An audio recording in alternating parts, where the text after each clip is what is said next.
Bella Poarch, Charli D'Amelio, Addison Rae. Have you ever thought to yourself, why the f are they famous? They literally moved their limbs or muscles in a certain way for less than 15 seconds, and boom, 50 million likes later, a collaboration with American Eagle, Hollister, and a half-assed music career. Bye. And you're living large. And I want in. So I thought to myself, which I never do, why can't I do that? I think I'm conventionally attractive, and I think I'm pretty entertaining. I think I have what it takes, if it's so apparently easy.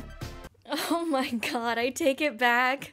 I take it back. So I set a goal for myself. I want to set out to become the next viral TikTok sensation in 1 week. So to get my plan together on how I was going to be the next TikTok star and collab with Bryce Hall, I'm not a fighter, I've never claimed to be a fighter. I turned to Twitch chat to help me out with a few things like what kind of content I would make, Gabi Belle does nothing, and what my username would be. Official Gabster, Gabi Livin. So after all this planning, my experiment was ready to start doing. I was ready to start making the things instead of just writing shit down on paper. You might be wondering why. What's the point? And obviously number one, attention. Obviously. How fast can I go viral? If those viral TikTok hacks work, which I'm sure you've seen on your For You page, is it really that easy to go viral? Do people really just go viral for being pretty? Which I would argue right now without doing any research, yes, people do go viral for just being pretty. Hey, it's Editing Gabi, and I want to clarify here, this was not said in any way of bitterness at all. This is a literal psychological phenomenon called pretty privilege, otherwise known as the halo effect, where people who are perceived as more attractive do get treated better in society. They can get off of speeding tickets better, they can get out of court easier, they are perceived as friendlier, more capable, more intelligent, and so many other things that have been studied in our society as true. It's part of the reason why we're kind of breaking the stigma where the bad guy is always ugly in movies and the pretty person is always the hero. And we've kind of seen this taken the mold and broken in movies like Frozen, where the bad guy was actually a handsome dude. I think this is partially due to the halo effect and pretty privilege, and I think we see this in society all the time, which is why I think this plays a role on TikTok as well. People like to see more attractive people, therefore engaging in content with more attractive people in it, even if it's subconscious. It's not on purpose, but if there's a video of someone lip syncing that is not as attractive, they might not interact with that post rather than interacting with Bella Poarch's post where she is very pretty. It begs the question, do you think Bella Poarch's content would have gone viral if people didn't find her attractive? And this is not a dig at her, this is just how society is. And the reason I use lip syncing content as an example for this is because the only value in lip syncing content for the viewer is the person that is lip syncing it. I don't think anyone can argue that there is a lot of value in lip syncing content as opposed to a scholarly study, commentary videos, or comedy videos that have other intrinsic value in them. So if we take the most lowbrow entertainment that we can find, I feel like we can find the true, raw reason that these things go viral, and I think part of it is due to pretty privilege. Again, this is my opinion, but that is what I have found. Okay, back to the video. So I made this brand new account to start fresh, and I'll see you tomorrow. While I was researching this video, and by researching I mean binging TikToks for a few hours until I hated myself, I noticed that all these viral hack TikToks have a few things in common. So I've gathered them all in a list for me to use religiously throughout the week. Post at least 3 times a day at the same times every day. Log out of the app after you post really fast so TikToks tries to send you notifications for you to come back so it shows your video to more people. Apparently. Don't like your own videos. And of course, most importantly, make quality content. I don't know how to make this funny. So to achieve posting 3 times a day, let's do some quick maths. 7 days in 1 week times 3 TikToks a day equals 21 total TikToks I have to film this week. And to really make the most out of maximizing my time for content, I have sold my Sunday to the TikTok gods. It is noon. And guess how many TikToks I have done? Here, let's count together. How do vloggers do this? Okay. 1,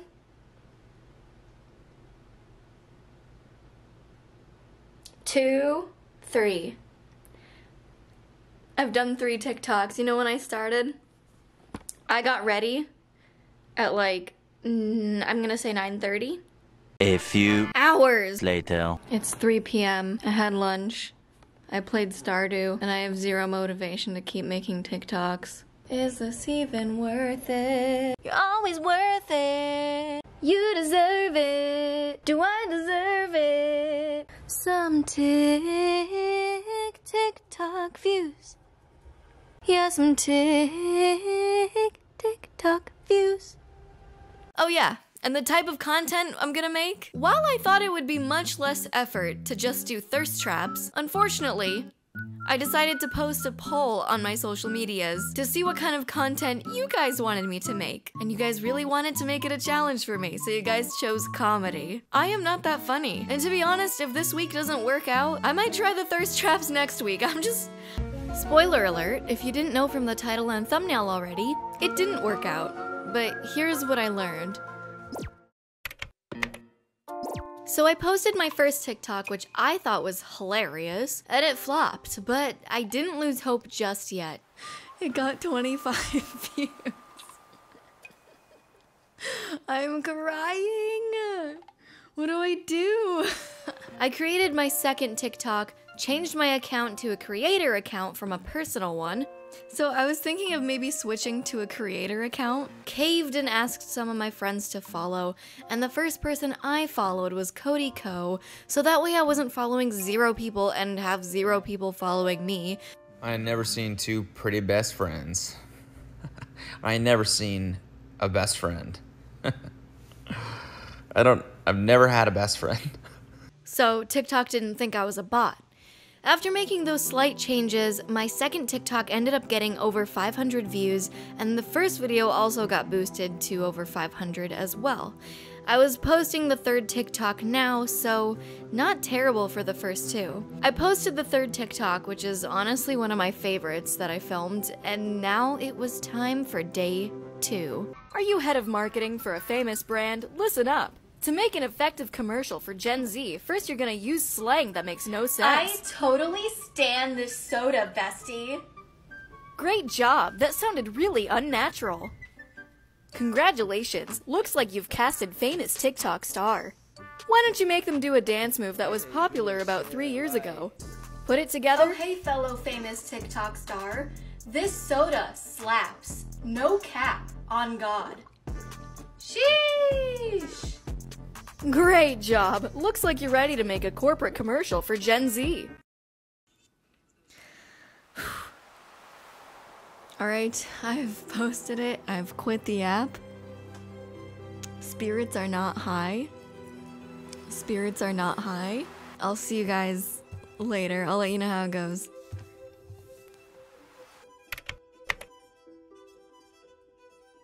It was honestly extremely demotivating and felt like it really quantitatively equated the value of my work to the number of views that it got, despite that analytic being strictly algorithm based. And this is where I think it gets interesting. Besides just saying that my TikToks flopped, the quality of my work is not determined by how many views it gets, since those views are strictly due to how many people TikTok decided to show my video to those couple hours after my video was posted. No one at TikTok looked at my video and decided it was trash. If I make a video and it gets no views, that doesn't necessarily mean that my video was bad. So why does it feel that way? For myself and I feel like so many other people. I think it's because of this reason. I think it's because we know vaguely how the algorithm works and that there are real people determining the success of our videos. It's just that it's only a tiny amount of people deciding where your video goes from where it's posted. That tiny sample size of people determines the success of your video. And to understand what I mean by that, we need to look at how TikTok's algorithm works, which I think vaguely is how many algorithms work, but in this case we're gonna look at TikTok specifically. The way that most people think the TikTok algorithm works is like this. You make your video and you're really proud of it and you post it. TikTok then shows your video to a small sample size of people depending on your existing follower count. For example, if I have 10 followers, TikTok is going to show my video to a smaller number of new potential viewers to start with than someone with 1,000 followers. TikTok chooses who to show your video to based on the kind of content you make. If your video is about how to cook pasta without burning it, and it picks up steam with other people who have shown to like and comment and engage with cooking content the most, TikTok will now remember to show your video to people who enjoy cooking content. This is why everyone says that making variety content can be tricky. TikTok and other algorithms like YouTube won't know who to show your content to if one day you post a cooking video and the next day you post a video of you singing. The audience that liked your cooking video probably won't engage as much with your singing video, causing you to lose momentum in the algorithm. So when TikTok shows your video to a small sample size of people, and those people engage well with your content, they like it, they comment and watch it all the way through, TikTok's algorithm says, hey, people like this thing. We should show it to more people. And if a high percentage of those people engage well, the algorithm will show it to more people, so on and so on. So before you go blaming the D'Amelios for becoming famous for no reason, think about it. People liked them for a reason and made them famous. So when people say the amount of views on TikTok doesn't equate to the quality of your work, that's not really 100% true, at least in my head.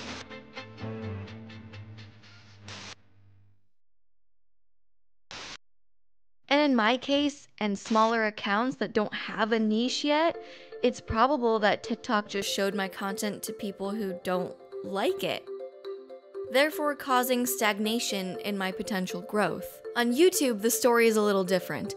The algorithm might work in a similar way by showing your video to more people in their recommended feed or suggested on another video the viewer might be watching. The higher amount of subscribers you have, the more people will watch it, duh, but because A, your subscriber base watches your videos, and B, with that higher click-through rate, YouTube will show your video to slightly more people than someone with 10 subscribers. But the huge difference between TikTok and YouTube is that YouTube, half the battle is the packaging, meaning the title and thumbnail.